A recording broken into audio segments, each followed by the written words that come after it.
एक समय एक सिमली नाम की लड़की थी और वो किसी गुरु से उपदेशी थी, आस्था भगवान में गणी थी। और प्रारंभ से ही ये ऐसा रहा है कि जगत और भगत का आपस में मतभेद बना रहा, और जिस कारण से भक्तों को बहुत कठिन यातनाएं सहन करनी पड़ी।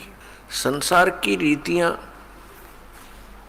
संसारिक जो परंपराएं हैं, वो यहाँ इस काल के जाल में रहने के लिए व्यवस्थित है, एक व्यवस्था है।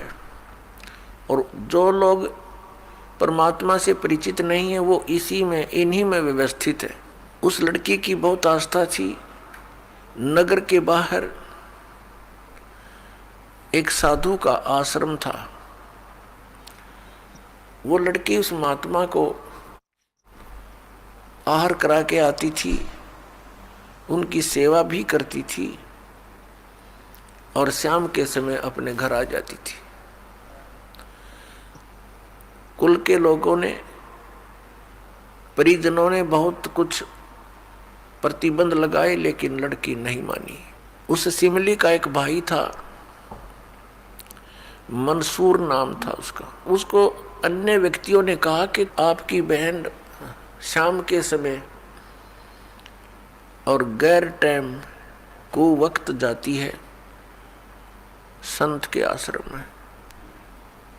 देख ले भाई, इज्जत का सवाल है। और पूरे नगर में चर्चा चलती है अपनी बहन को बनाकर। अब मंसूर ने सोचा भी पहले ये देख तो लूं, वास्तव में वहां उस आश्रम में ऐसा क्या है। इस दृष्टिकोण से जब उसकी बहन शाम के समय प्रतिदिन जाती थी साधु का भोजन लेकर, जिस दिन घर वाले भोजन नहीं देते थे तो वैसे जाती थी, उनकी सेवा कराती थी, कोई कपड़े धोआती थी, कुछ देर उनकी चरण दबा देती थी। अब मंसूर ने, भाई ने सोचा कि सीधा संत से बोलना अच्छा नहीं होता। साधु संत बड़े सहनशील होते हैं और सिद्धि युक्त होते हैं। अपराध के विषय में कुछ उठपटांग कहना हानिकारक हो सकता है। उसने क्या किया कि आश्रम के बाहर खड़ा हो गया और जैसी भी कच्ची पक्की कोई द्वार थी, उसके अंदर कोई सुराख था। उस सुराख से वो देखने लगा। छोटा सा आश्रम था, को 100 गज का होगा, गणित 150 गज का, और उसमें एक झोंपड़ी डली हुई थी। संत जी बाहर बैठे थे, गर्मियों के दिन थे, चंद्रमा की रोशनी थी। तो उसने देखा कि लड़की ने जाके भोजन कराया महात्मा को, फिर बर्तन साफ किए, 1-2 कपड़ा धोआ, फिर महाराज जी के चरणों को दबाने लगी, सेवा करने लगी। तो क्या हुआ कि ऐसे उस महात्मा ने हाथ किया, आकाश से एक अमृत का प्याला आया। संत ने पिया, आधा उस बेटी को दिया। संत ने कहा कि बेटी, इसमें से थोड़ा सा, एक नालायक व्यक्ति खड़ा है, उसके भी मार दे एक छींट। इस सुराख के अंदर से जा और उसके भी लगा दे, थोड़ी सी कल्याण हो जा। एक नालायक व्यक्ति खड़ा है। अब उसने जाकर के, लड़की ने आदेश पालन करना था, सुराख में से ऐसे कर दिया। उसने देखा कौन है, कैसे है, तो उसके भी जीभ पर वो थोड़ा सा अमृत की छींट लगी। एकदम उसके हृदय में एक विशेष प्रेरणा हुई कि मैं बहुत पापी हूं, मैं नीच हूं, और ऐसे पाक साफ महापुरुष के विषय में मेरे मन में दोष आया, रोता हुआ आश्रम के अंदर प्रवेश हुआ और कहा महाराज मुझ पापी का भी उद्धार हो सकता है। मैंने आपके बारे में बहुत गलत सोचा। उस संत ने कहा बेटा, जब तक बोध नहीं होता, ज्ञान नहीं होता, तब तक प्राणी के ऐसे अपराध अक्षमा करने योग्य होते हैं। और बेटा कोई जानबूझ कर करोगे, दीक्षा उपदेश लेने के बाद आपके मन में ऐसा संत के गुरु के प्रति दोष आता है तो फिर आप पाप के भागी भारी बन जाओगे। काफी देर सत्संग सुनाया। प्रतिदिन वो भक्त अपनी बहन के साथ दिल्ली आने लग गया।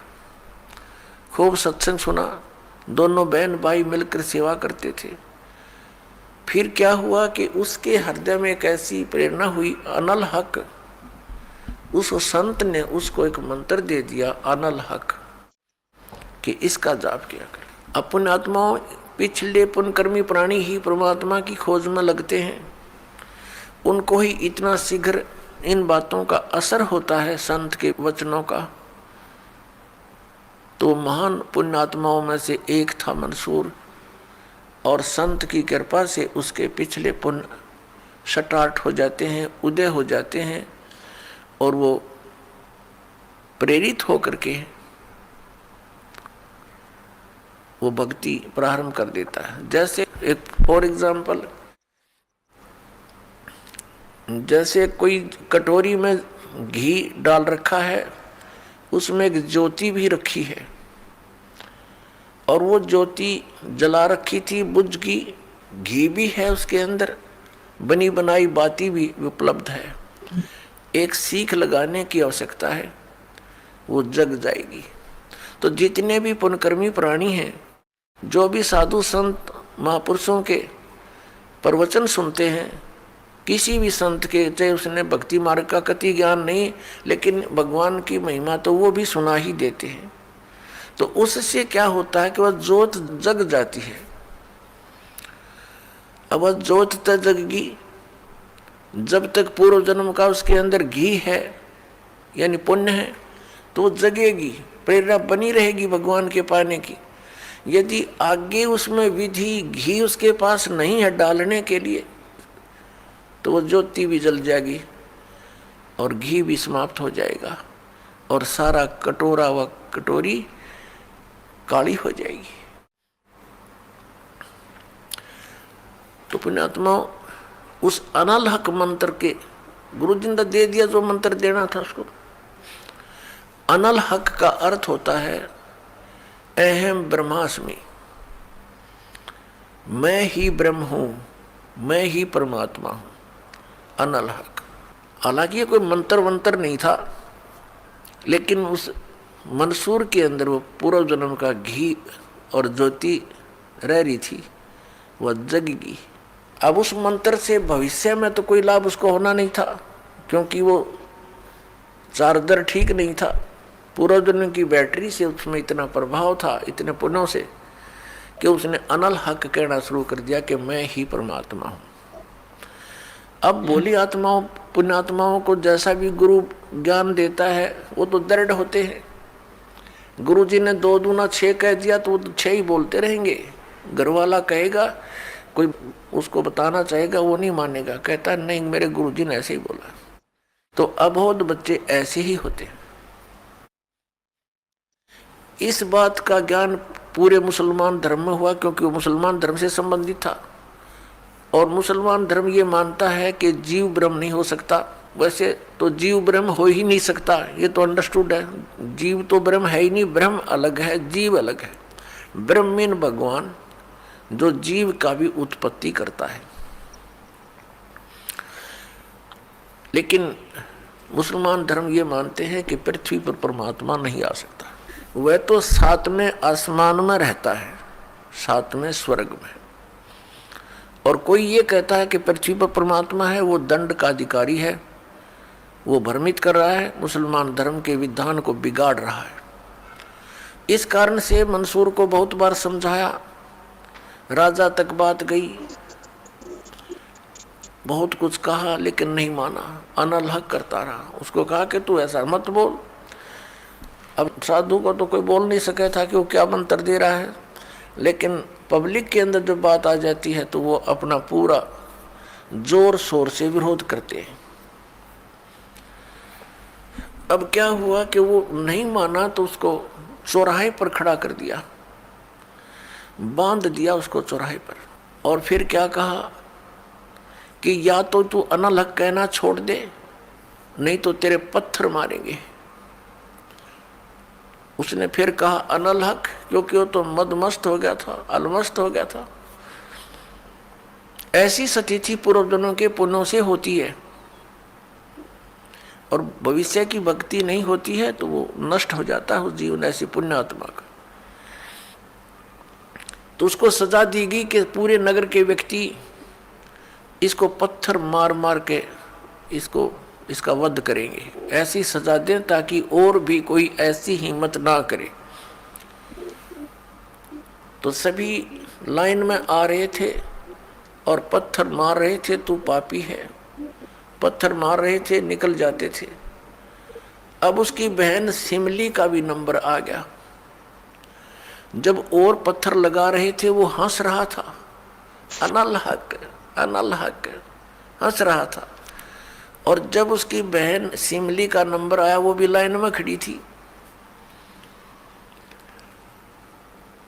तो बहन ने सोचा पत्थर तो मैं नहीं मारूंगी, लेकिन लोक लाज में आके उसने फूल उठा लिया कि मैं फूल मार आऊंगी उसके।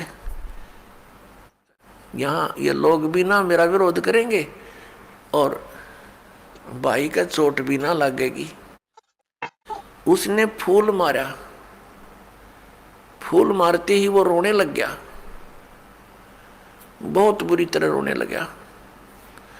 तब सिमली ने कहा कि भाई, लोग तेरे पत्थर मार रहे थे, उनके पत्थरों से नहीं रो रहा था, और तू मेरे फूलते रोने लग गया।